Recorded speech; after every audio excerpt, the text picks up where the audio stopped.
বাঁচার জন্য মার্টিনার কাছে এখন আর কোনো রাস্তাই খোলা ছিল না। তাই সে শীতকালে আগে নিজের এবং গরুর জন্য প্রয়োজনীয় সবকিছু জোগাড় করে রাখে। জ্বালানির জন্য অনেক কাঠও জোগাড় করে রাখে। সেখানে সে আলু এবং অনেকগুলো সবজিও চাষ করে। সবকিছু কেটে 6 মাসের খাবারের ব্যবস্থা করে সে রাখে। একদিন সেখানে একটা বিড়াল এসে হাজির হয়। মার্টিনা তাকেও ঘরে রেখে দেয়, কিন্তু তার প্রকৃত সঙ্গী ছিল তার কুকুর, যাকে সে অনেক বেশি ভালোবাসতো। মাঝে মাঝে সে জঙ্গলে গিয়ে শিকারও করত।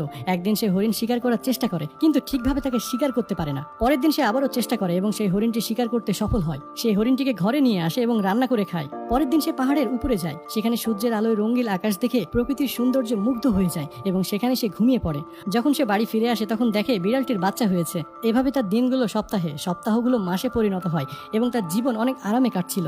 একদিন হঠাৎ তুষারপাত শুরু হয়। বিড়ালটির বাচ্চা অসুস্থ হয়ে মারা যায়। মার্টিনা দুঃখ পেয়ে তাকে কবর দেয়। সে তার প্রতিদিনের অভিজ্ঞতাগুলো একটা ডায়েরিতে লিখে রাখতো, যাতে সে এখানকার জীবন ভুলে না যায়। বাইরের দুনিয়া থেকে এভাবে বিচ্ছিন্ন থাকার কারণে তার ভয় হতো যে সে পাগল হয়ে যায় কিনা। তার কাছে মাত্র একটি ডায়েরি ছিল এবং